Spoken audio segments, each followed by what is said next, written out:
Hello students, welcome back. आज मैं आपको चैप्टर नंबर 2 के इम्पॉर्टेंट लॉन्ग आंसर्स क्वेश्चंस कराऊंगी। स्पेसिफिकली कैसे, जो डायग्राम वाले क्वेश्चन है, क्योंकि देखो ये जो चैप्टर 2 है आपका रिप्रोडक्शन इन फ्लावरिंग प्लांट, ये सबसे इम्पॉर्टेंट है डायग्राम वाले क्वेश्चंस के लिए। और डायग्राम भी आपको डायरेक्ट अक्सर नहीं पूछते बोर्ड एग्जाम में, उसको पूछने का उनका एक मेथड है। तो आप इन क्वेश्चंस को जरा ध्यान से देखना और मेरा वीडियो देखने के बाद एटलीस्ट ये जो लॉन्ग आंसर क्वेश्चन है 3 मार्क्स और 5 मार्क्स के, ये आप गलत नहीं करोगे इस क्वेश्चन में से, इस चैप्टर में से, सॉरी, क्योंकि जो ये चैप्टर है इसका बहुत ज़्यादा वेटेज है। आप सोच लो कि एटलीस्ट 8 to 9 मार्क्स के क्वेश्चन आप इस चैप्टर में से उम्मीद कर सकते हो। ठीक है, तो चलिए, तो ये मैं आपको क्या करा रही हूँ आज, लॉन्ग आंसर्स किसके, चैप्टर नंबर 2। और मैं आपसे कह सकती हूँ कि ये क्या है, important long answer type questions. This is long answer type questions. Long answer type questions of कौन सा चैप्टर है ये, सेक्सुअल रिप्रोडक्शन इन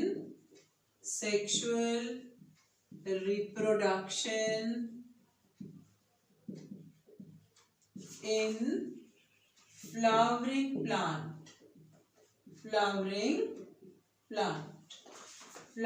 plant में सेक्सुअल रिप्रोडक्शन का ये, इसके मैं आपको क्या कराने वाली हूँ, इम्पोर्टेंट क्वेश्चन, स्पेसिफिकली किसके, लॉन्ग आंसर टाइप के।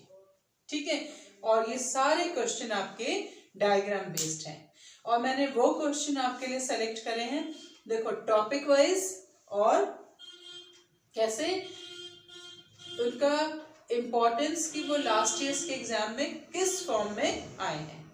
देखो सबसे पहला आपका टॉपिक आता है कि माइक्रोस्पोरेंजियम का डेवलपमेंट है ना। छोटे छोटे तो क्वेश्चन उसमें अक्सर आते रहते हैं, ये बड़ा क्वेश्चन आप देखो, अगर मैं पुरानी बुक उठा के देखूं तो ये क्वेश्चन जो मैं आपको कराने वाली हूँ ये एटलीस्ट 2010 से लेकर अब मैं 21 तक देखूं तो ये क्वेश्चन जो है 8 टाइम आ चुका है। ठीक है, और ये मैं आपके लिए क्वेश्चन लिखती हूँ पहले, फिर मैं आपको बताऊंगी कि इसका आंसर आपको कैसे करना है। Draw a label diagram of, ये आपका क्वेश्चन है, draw a labelled diagram, labeled diagram of an anther, diagram of an anther of angiosperm। अब ये क्वेश्चन डिफरेंट फॉर्म में भी आ सकता है कि give a transfer section of a mature anther, give the structure of microsporangium, इसके बहुत सारे ऑप्शन हैं। देखो और आ सकता है आपका टीएस ऑफ एंथर, ठीक है, और आपका इसको पूछ सकते हैं स्ट्रक्चर ऑफ माइक्रोस्पोरेंजियम, ठीक है, और ऐसे भी पूछ सकते हैं कि give the different label the following. ठीक है, चलो पहले मैं आपके लिए क्या, जैसे अब आपका ये क्वेश्चन है, इसमें आपको क्या है, सिर्फ डायग्राम बनाना है। तो आपका जो बुक में है ये पेज नंबर आपके 22 का फिगर है ये। अब आप इसको कैसे बनाएंगे, ठीक है, अब इसको बनाने के लिए आपको this is draw a label diagram of a anther of angiosperm. ठीक है, तो आपको पता है कि एंथर का जो लोब है ये आपका फिगर, आपकी बुक का फिगर है ये। आपने और आपको डायग्राम बनाने में बिल्कुल भी टाइम नहीं खर्च करना है, ठीक है। आपको फुल मार्क्स के लिए आप कैसे इस डायग्राम को बनाएंगे, पहले आपने क्या करा कि इसकी एंथर का दिस इज ट्रांसफर सेक्शन, ठीक है। ये एंथर की आप मुझे देखो कि मैं डायग्राम किस तरीके से बना रही हूँ, और आपको बिल्कुल भी टाइम वेस्ट नहीं करना है डायग्राम बनाने में, और आपको नीट और लेबल्ड डायग्राम बनाना है, ठीक है। अब आपको देखो this is a gross anatomy, ये इसकी ग्रॉस स्ट्रक्चर है, फाइन। तो अब ग्रॉस स्ट्रक्चर बनाने के लिए आपने क्या करा कि आपको इसमें सिर्फ ये बताना है कि विच आर डिफरेंट लेयर्स आपकी कौन सी है, ठीक है। तो आपने ये मैंने सेंटर में बनाया। अब this is the TS of an anther जो कि ग्रॉस एनाटॉमी है। आपने ये आउटर मोस्ट लेयर को लेबल करा, this is called what is epithelium layer. Second layer is what? Endothelium. This is endothelium. Third layer is which layer? A middle layer. अभी आपको layers के सिर्फ नाम याद करने हैं, ठीक है। देन इनर मोस्ट लेयर आपकी इसमें क्या होती है? टैपेटम। आपने हम लोग यहाँ पे चलो बना देते हैं इसको। This is what? Tapetum. This is tapetum. और जो इसके अंदर है दिस इज ये सारा, this is sporogenous tissue. And centre में आपका है connective tissue, this is connective tissue. और आपने ये फिगर बना दिया, ठीक है। And never forget to write what you have drawn. You will say this is TS of an anther, ठीक है, of angiosperm के anther का TS, fine. But this is not sufficient. अब आपको इसकी gross anatomy बनानी है, आपको इसका enlarged structure बनाना है only of this part. ये आपको बनाना है। This structure is this one represent what? Microsporangium. ये क्या represent करता है? Microsporangium। और आपके 4 microsporangium है, together we call them microsporangia, ठीक है। अब आपको इसका enlarged view बनाना है। enlarged view बनाने के लिए आपको इसकी स्ट्रक्चर में सेल का अरेंजमेंट बताना है। तो आप कैसे बताएंगे? दिस इज, आप एक लोब बनाइए, ठीक है। So the outer most layer, थोड़ा सा आप अपने एग्जाम में पेंसिल कलर से इसको डिफरेंशिएट भी कर सकते हैं, और you don't have to colour it, colour करने की जरूरत नहीं है, आप पेंसिल कलर यूज कर सकते हैं। ये हो गया आपका, this is outer most layer, और इसको आप कह सकते हैं ये क्या है? Epithelium, fine. The second layer is which layer? जो सेकेंड लेयर है आपकी, ये मैंने एक लोब बनाई है इसकी एंथर की, single lobe, fine. Second layer is what? Endothecium. You have to mark it. आप थोड़ा सा डायग्राम अच्छा बनाइए, और डायग्राम बनाने में ज्यादा टाइम नहीं लगता। अब आप देखो यहाँ पे मैंने एक ब्रॉड सेल्स बनाई है जो एंडोथीसियम की है, ठीक है। तो ये आपकी आ गई किसकी? Cells of endothecium, fine. और ऊपर बाहर वाली सेल्स थी हमारी किसकी? The cells of what? ये है हमारा एपिथेलियल मेम्ब्रेन, फाइन। अब दिस इज, ये क्या है आपका, दिस इज एंडोथीसियम. फाइन. अब आपकी आ गई, next is middle layer. Middle layer is 2 to 3, ये 2 to 3 लेयर्स हैं इसकी. आप मिडिल लेयर, ये पेरेंट काइमेटस सेल्स हैं और आप इसको ऐसे बना सकते हैं. This is what, middle layer. ये आपकी क्या है, मिडिल लेयर. फाइन. और you can label it as middle layer. ये आपकी मिडिल लेयर आ गई. ठीक है. Now next is what, the layer of tapetum. This is tapetum, and kindly don't forget to make 2 nucleus in the cells of tapetum. tapetum के cell में 2 nucleus होते हैं, ये आपको मालूम है. ठीक है. This is, it has how many nucleus, 2 nucleus. ये tapetum की लेयर आप मार्क कर सकते tapetum. Done. Now the innermost part, जो सबसे इंपॉर्टेंट, सबसे अंदर का पार्ट है, इसके अंदर कौन सी सेल है, this is pollen mother cell. ये क्या है, this is pollen mother cell. Sporogenous tissue भी आप इसको लिख सकते हैं ये, और इसको आप कहेंगे PMC, pollen mother cell. Fine. अब ये आपका क्या है, one enlarge view of what. आपकी बुक में तुम देखो इसके नीचे क्या लिखा है, this is an enlarge view of what, enlarge view of one microsporangium. Enlarged view of one microsporangium. Fine. So आप अगर इस तरीके से डायग्राम को बनाएंगे तो आपका फुल मार्क्स आपको मिल जाएंगे. Fine.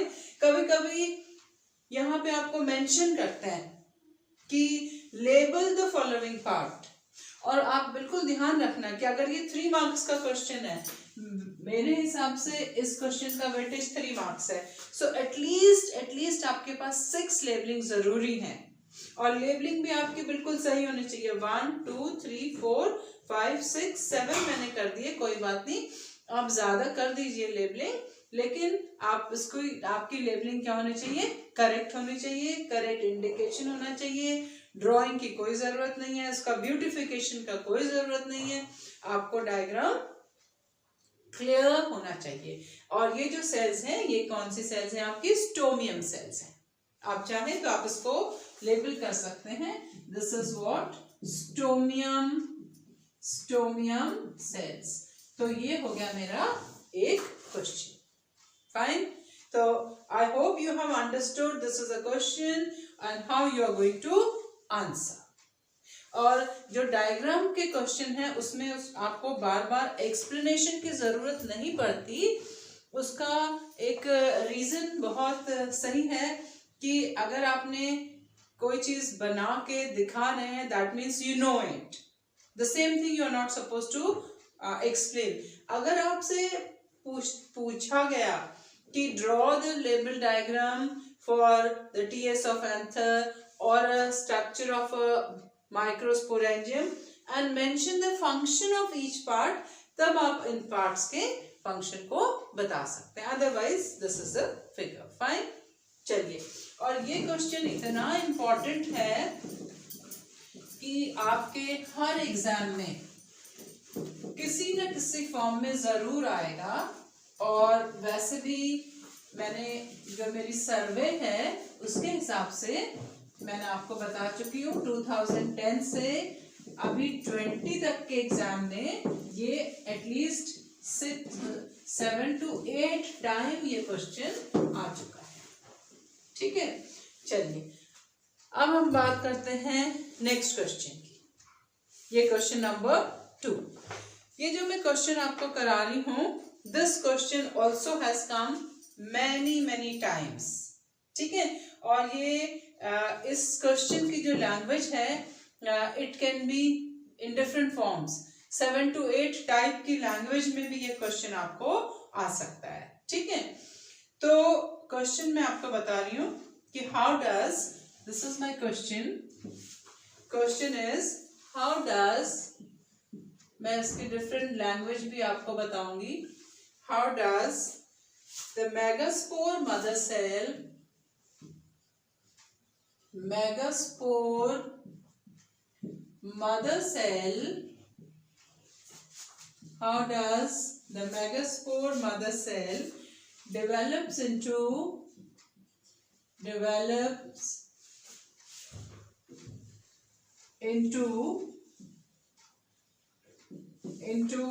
7-celled 8 nucleated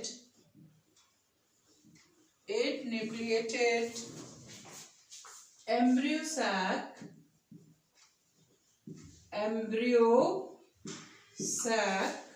in an angiosperm,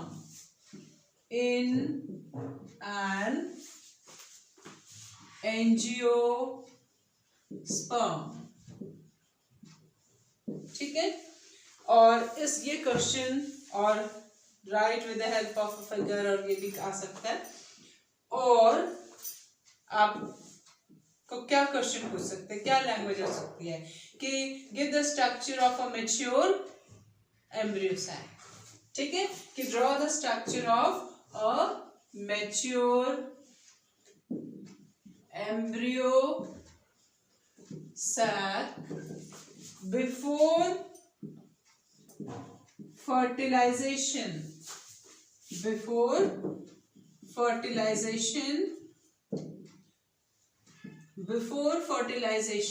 ठीक है। और आफ्टर फर्टिलाइजेशन,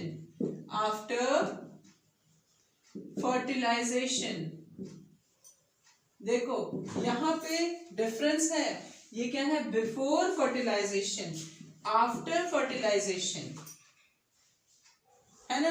तो इस क्वेश्चन को आप कैसे आंसर करोगे, ये क्वेश्चन भी 3 मार्क्स का है आपका। अगर इसके फंक्शन भी पूछ लिए तो ये 5 मार्क्स का है।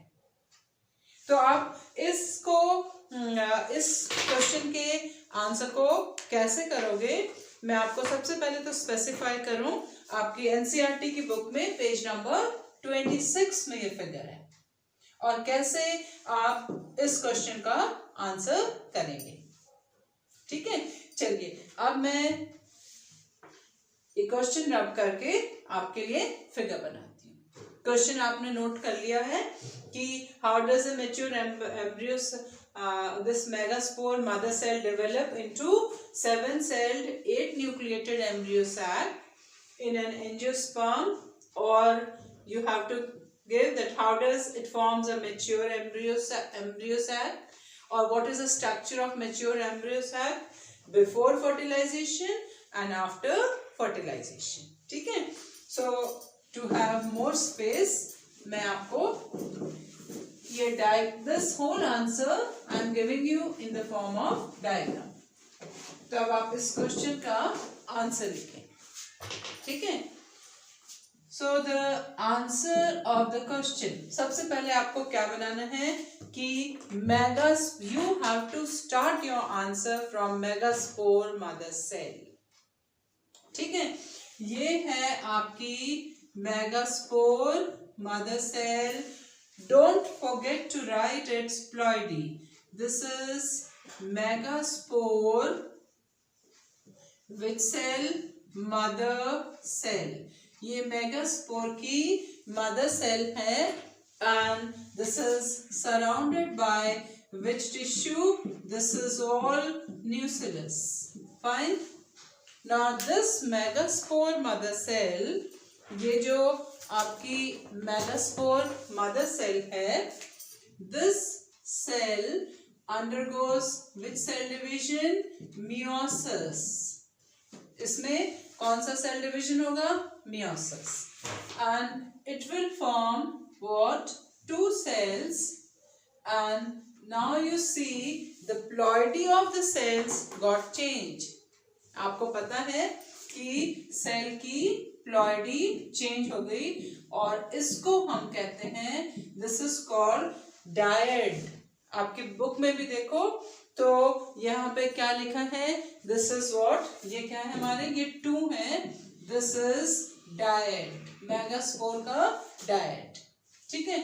आफ्टर फर्दर डिविजन, फिर डिविजन के बाद ये क्या बनाने वाली है, अनदर, दिस इज मियोसिस 1 और मियोसिस 2 के बाद it will form what, the megaspore का क्या बन गया आपके पास में, टेट्राड.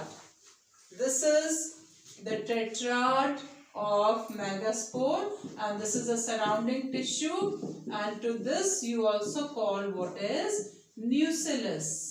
ये आपका nucellus है and this is what, tetrad.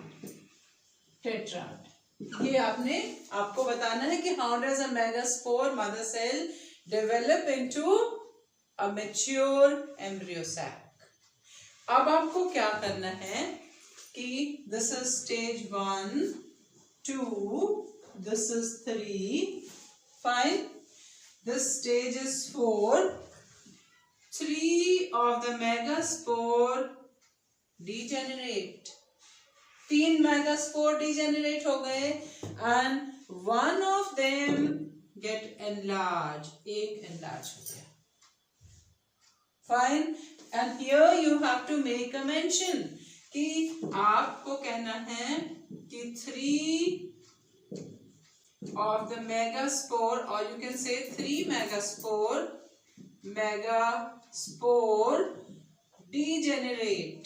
ये क्वेश्चन भी आता है आपको कि मेगास्पोर मदर सेल सिर्फ एक ही फीमेल गैमेटोफाइट बनाती है, क्यों, और ये क्या है हमारा, दिस इज फंक्शनल मेगास्पोर. ये क्या है, फंक्शनल मेगास्पोर, ये वाला आपका फंक्शनल मेगास्पोर है और ये तीनों डिजेनरेट कर गई and it has just 1 nucleus. अब हम ये तो डिजेनरेट कर गए, इसको हमने छोड़ दिया. अब इसके अंदर जब हमारा डिवीजन होगा, ये फंक्शनल मेगास्पोर, ठीक है. अब इसमें जब डिवाइड हुआ तो इसकी स्टेजेस हैं डिवीजन की. पहले इसमें 2 सेल्स बनेंगी, फिर इसमें कितनी सेल्स बनेंगी, 4 सेल्स बनेंगी, फिर कितनी सेल बनेंगी हमारी, 8 सेल बन जाएंगी. ठीक है. आप डायग्राम ड्रॉ कर सकते हैं, छोटा छोटा करके मैं आपके लिए ड्रॉ कर देती हूँ. First it will have 2 cells, then it will have this is 4 cells and later it will have what, later it will have what, the 8 cells. ये आपकी क्या हो गई, 8 cells बन गई. ये डिविजन हुआ आपका. ठीक है. now how do these cells get differentiated? ये वाली सेल डिफरेंशिएटेड कैसे होंगी, तो ये स्टेजेस अगर आप नहीं भी बनाएंगे तो कोई बात नहीं. Now you have to draw, this is 4, this is 5, 6, 7 and the 8 I'm drawing up. ये आपने कॉपी कर लिया होगा. 8 मैं आपके लिए यहाँ पे बनाती हूँ. ये आपको बहुत इम्पोर्टेंट फिगर है, इसको आप बिल्कुल अच्छे से याद करना. Now after this you have the figure. ठीक है. अब इस फिगर में आप देखो, I'll make it little big. ये हमारी क्या है, 4 haploid nucleus. Out of the 4 haploid nucleus here, towards which end, Challenger end, 4 haploid nucleus towards the micropylar end. अभी वो भी मैं क्वेश्चन आपको कराऊंगी. ठीक है. तो आपको सबसे पहले हमें मेंशन करना है कि हमारा चैलेंजर एंड कौन सा है और माइक्रोपाइलर एंड कौन सा है, ये आपको मेंशन करना बहुत जरूरी है. सो दिस इज, से for example, which and, micro micropylar end, and this is what chalazial end. ये कौन सा end है? chalazial end. Fine.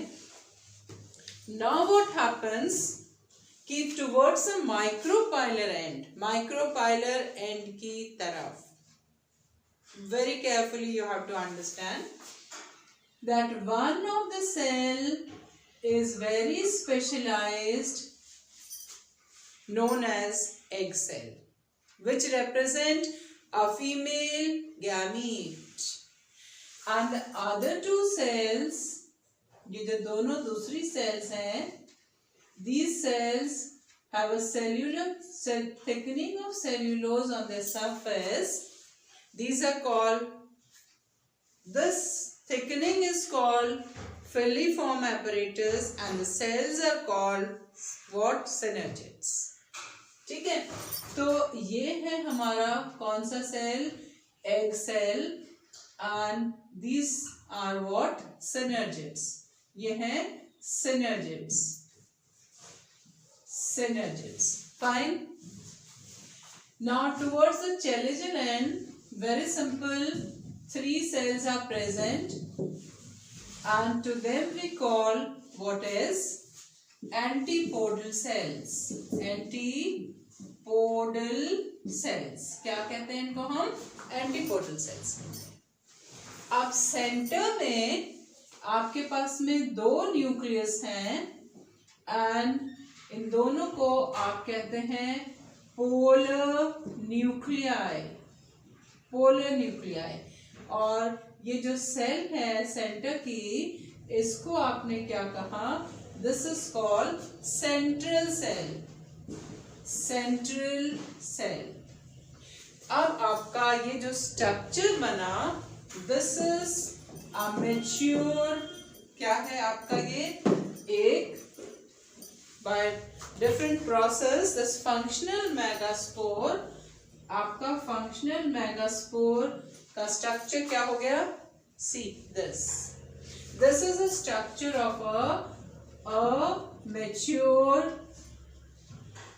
embryo sac,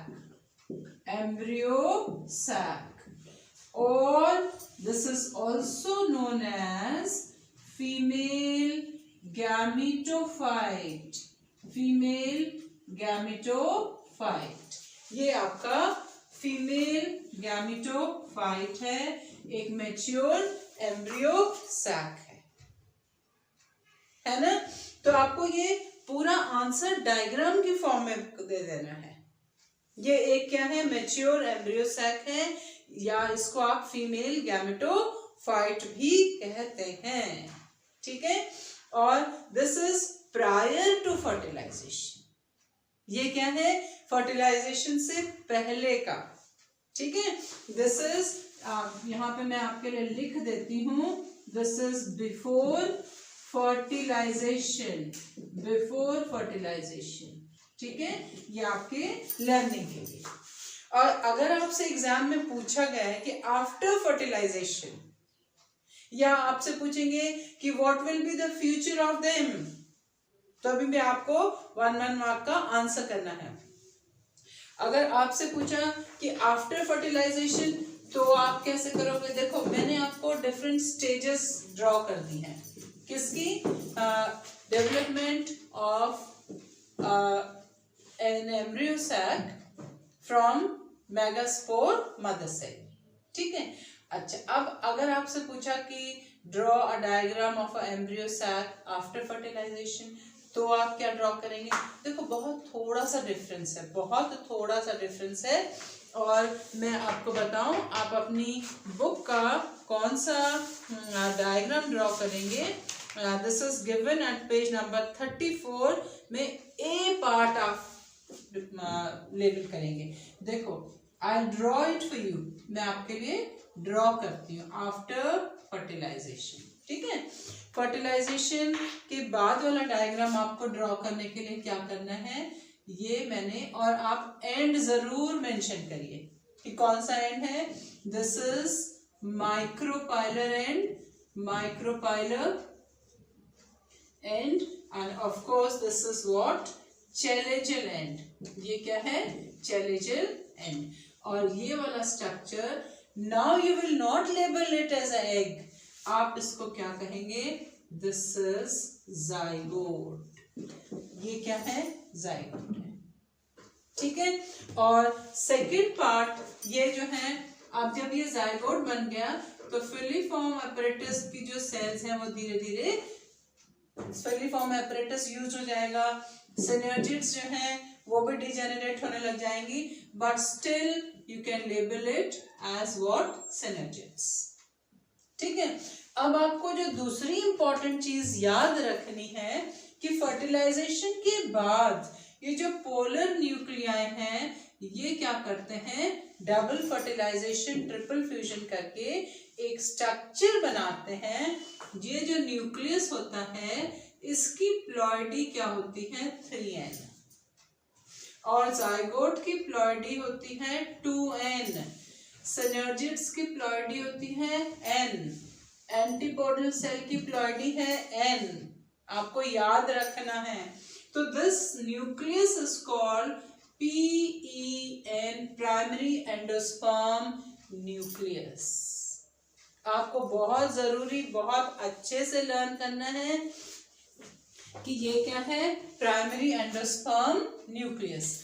अब ये प्राइमरी एंडोस्पर्म न्यूक्लियस की जो ये सेल है, ये वाली जो सेल है, this cell of primary endosperm nucleus, this cell is called what is primary, इस सेल को हम क्या कहेंगे, primary endosperm cell. This cell is, आप अपनी बुक में बहुत ध्यान से इस फिगर को देखना, and it is written that primary endosperm cell, इसको लिखा है primary endosperm cell, ये क्या है, primary endosperm nucleus, primary endosperm cell। और the last of all, ये क्या आ गए हमारे, these are degenerating, ये आ गए आपके, this is what, degenerating antipodal cell, antipodal cell, ये आपकी आगे degenerating antipodal cell. So this is the figure what, इसको आप क्या लेबल करेंगे, embryo sac, this is embryo sac after fertilisation, after fertilisation, fertilisation के बाद एम्ब्रियो सैक का स्ट्रक्चर क्या होता है। I hope I made myself very clear. फिर से मैं आपको बता रही हूँ कि बिफोर फर्टिलाइजेशन एम्ब्रियो सैक में आप एग लेबल करेंगे, पोलर न्यूक्लियाई, सेंट्रल सेल, ठीक है। फर्टिलाइजेशन के बाद ये एंटीपोडल सेल डिजेनरेट हो रही है, सेल को हम कहेंगे प्राइमरी एंडोस्पर्म सेल, ये न्यूक्लियस प्राइमरी एंडोस्पर्म है, और जाइगोट जो है दिस इज क्या है, डिप्लॉइड स्ट्रक्चर है, और सिनर्जिड सेल्स भी क्या हो रही हैं, डीजेनरेट हो रही है, ठीक है।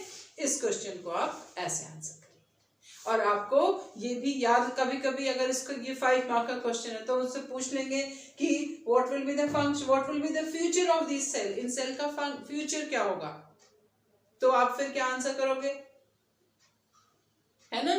फ्यूचर ऑफ द सेल अगर आपको पूछा तो आप क्या आंसर करोगे, तो आप बताओगे कि जो जाइगोट है it will develops into embryo, है ना। फिर आप कहोगे कि this primary endosperm nucleus, this is going to form the nucleus of the primary endosperm, और एंडोस्पर्म विल प्रोवाइड न्यूट्रिशन, ठीक है। बाकी ये सारी सेल क्या हो गई हमारी, डीजेनरेट कर गई। लेकिन जो मैंने क्वेश्चन लिखा था उसका आंसर ये। अब मैं आपको एक और क्वेश्चन बताती हूँ 5 मार्क्स का, तो मुझे उम्मीद है कि तुम लोग ये क्वेश्चन नोट कर रहे होंगे। देखो इस चैप्टर के मैं इम्पोर्टेंट डिफरेंस, इम्पोर्टेंट डेफिनेशंस अपने दूसरे वीडियो में आपको कराऊंगी। आज मैंने आपको सिर्फ लॉन्ग आंसर क्वेश्चन कराए इस चैप्टर के। तो चलिए अब ये मैंने आपको सिर्फ लॉन्ग आंसर क्वेश्चंस कराए हैं, ठीक है, किसके, ऑफ चैप्टर 2, ठीक है, जो आपका रिप्रोडक्शन इन फ्लावरिंग प्लांट। अब एक और क्वेश्चन बताती हूँ। Draw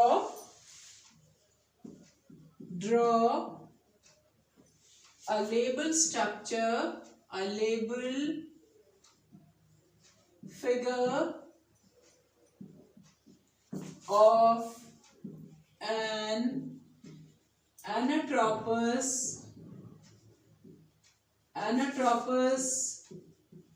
ovule. Draw a figure of, इस क्वेश्चन को थोड़ा सा चेंज कर देती हूँ। Draw a figure of an anatropous ovule, an anatropous ovule, and label the parts that perform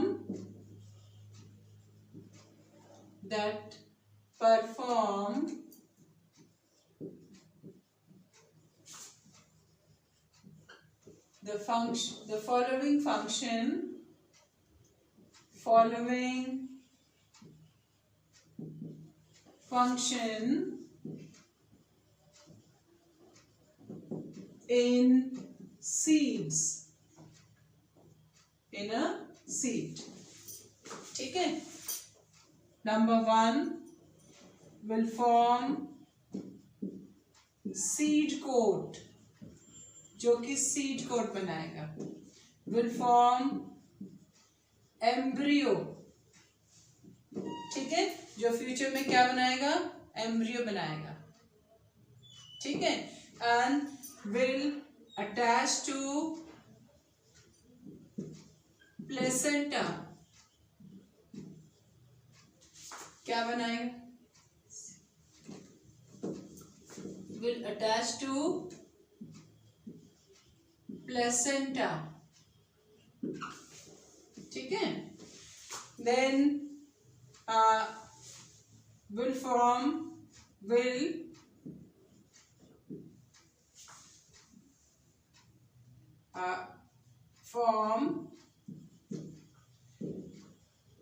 micropyle, or will help in absorption of water, or micropyle will remain the same, micropyle. Then will form endosperm, the one which is going to form endosperm in the future. Fine. So you have to draw the structure of an anatropous ovule. तो सबसे पहले तो आपको ये पता होना चाहिए कि anatropous ovule क्या है। anatropous ovule क्या है कि ovule whose, जिसका phylum, funicle और micropylar end क्या है, they are in the same direction, same, एक ही लेवल पे प्रेजेंट है, पैरेलल है। उस ओव्यूल को हम क्या कहते हैं, एनाट्रोपस ओव्यूल।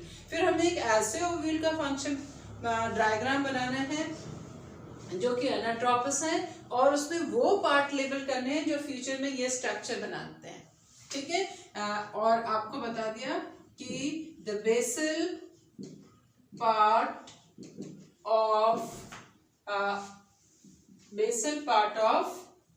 ओव्यूल, ये पार्ट आपको लेबल करने हैं कि ओव्यूल का बेसल पार्ट कौन सा है, फ्यूचर में एंडोस्पर्म कौन बनाने वाला है, फ्यूचर में माइक्रोपाइल कहाँ होगी, देन फ्यूचर में प्लेसेंटा से कौन अटैच्ड होगा, कौन एम्ब्रियो बनाएगा, सीड कोट कौन बनाएगा, आपको वो ये वाले पार्ट लेबल करने हैं। तो आप कैसे करोगे, सिंपल, आपने क्या बनाया, स्ट्रक्चर ऑफ ओव्यूल बनाना है, और आपको ये अच्छे से मालूम है कि एनाट्रोपस ओव्यूल क्या है, कि ओव्यूल हुज, देखो ये है आपका ओव्यूल, ये चीज आपको याद रखनी है कि जिसका ओव्यूल, ये है आपका ओव्यूल, ठीक है, ovule whose funicle, micropylar end and hilum are just parallel, ठीक है। ये मैंने एक आउटलाइन बना दी किसकी, ओव्यूल की, ठीक है। अब ये है इसकी आउटर इंटेगुमेंट और ये है इसकी inner integument. Fine, this portion is a funicle and this is a connective tissue, आपको पता है। And you also know that in the centre what is present, embryo sac. अभी हमें एम्ब्रियो सैक के अंदर वो सारे स्ट्रक्चर बनाने की जरूरत नहीं है, आप बना भी सकते हो। तो यहाँ पे आपका क्या है, egg cell, synergids, fine, these are two polar nuclei, central cell, and this is what, ये आपकी 3 सेल आ गई, कौन सी, एंटीपोडल सेल्स, ठीक है। and the surrounding tissue is what, ये सराउंडिंग टिश्यू आपका सारा क्या है, न्यूक्लियस, ठीक है। अब आपको पूरा इसका स्ट्रक्चर बनाना है। Sorry, you have to label the part which perform the following function, ठीक है। सबसे पहले तो आपने फिगर बना लिया और फिगर बनाने के बाद अब आप लिखेंगे this is LS means longitudinal section of anatropous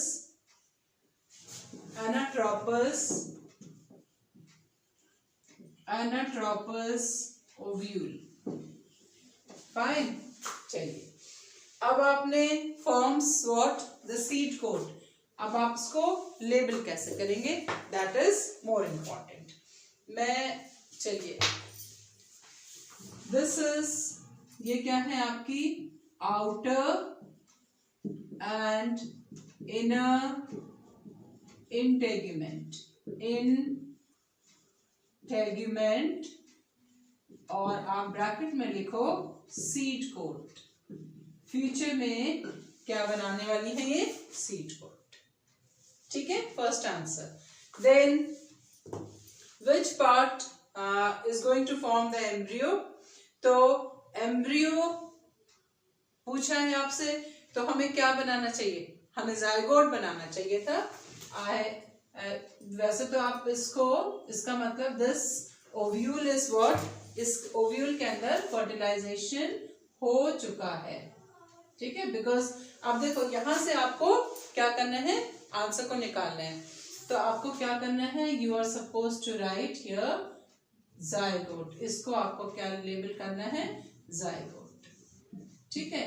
और जायगोट जो है फ्यूचर में क्या बनाता है, this is going to form what, embryo, fine.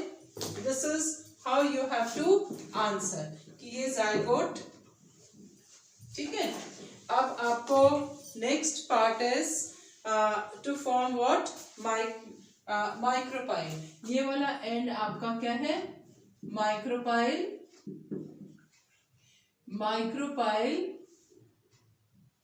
और micropyle remain as it is. Seed में भी माइक्रोपाइल ही रहता है। And this is a funicle, और this remain attached to placenta। किससे अटैच रहता है ये, प्लेसेंटा से, ठीक है। Then micropyle will remain micropyle, this will remain attached to placenta. Now here also you have to specify कि ये आपका क्या है, this nucleus, और ये वाली हमारी इसकी सेल, आप इसको लिख सकते हैं PEC। तो ये फ्यूचर में क्या बनाने वाली है, this is going to form endosperm. देखो मैंने भी स्टार्टिंग में किसका स्ट्रक्चर बना दिया था, एम्ब्रियो सैक जो कि फर्टिलाइज नहीं था। अब हमने क्वेश्चन को ध्यान से पढ़ना है ना, क्योंकि वो एंडोस्पर्म पूछ रहे हैं, तो इसका मतलब कि हमारा जो एम्ब्रियो सैक है उसमें फर्टिलाइजेशन हो चुका है। Then basal part of the ovule, ये हमारा this is which end, chalazal end, this is chalazal end, और चैलेजल एंड जो है हमेशा क्या बनाता है, the basal part of the ovule. ये आपका आंसर हो गया। ठीक है कि आप ऐसे ओव्यूल का स्ट्रक्चर बनाओ, एक ओव्यूल का स्ट्रक्चर बनाओ जो कि एनाट्रोपस है, और उसके वो पार्ट लेबल करो जो सीड बनने के बाद, सपोज सीड कोट बनाएंगे तो कौन बनाएगा, आउटर इनर इंटेगुमेंट। माइक्रोपाइल कौन बनाएगा, माइक्रोपाइल ही रहेगा। जो कि प्लेसेंटा से अटैच होगा, कौन, फ्यूनिकल। जो कि एम्ब्रियो बनाएगा, कौन, जाइगोट। जो कि एंडोस्पर्म बनाएगा, कौन, प्राइमरी एंडोस्पर्म सेल। जो कि बेसल पार्ट बनाएगा, कौन, हमारा चैलेजल एंड। आप याद रखना, चैलेजल एंड बेसल पार्ट होता है और ये एपिकल पोर्शन होता है, और जो एग अपैरेटस है वो हमेशा किसकी तरफ होता है, माइक्रोपाइलर एंड की तरफ। और आप इसमें कह सकते हो कि ये हमारी सिनर्जीज क्या है, डीजेनरेट हो गई। तो मैंने आपको 2-3 क्वेश्चन कराए और इससे आपको जरूर फायदा हुआ होगा। अब एक क्वेश्चन और जैसे बहुत इंपॉर्टेंट है, एम्ब्रियोनिक डेवलपमेंट की स्टेजेस, एम्ब्रियो का स्ट्रक्चर मैं अपने नेक्स्ट वीडियो में करा दूंगी आपको, और मैं आपको डिफरेंशिएट भी कराऊंगी, डायग्राम में डिफरेंशिएशन, इंपॉर्टेंट डेफिनेशंस। मैं सिर्फ मेरे बहुत सारे रिवीजन वीडियो में देने वाली हूँ, मेरे रिवीजन वीडियो का आप वेट करो। और मैं सर्वे करके लास्ट 10 years में से जो बड़े इंपॉर्टेंट क्वेश्चन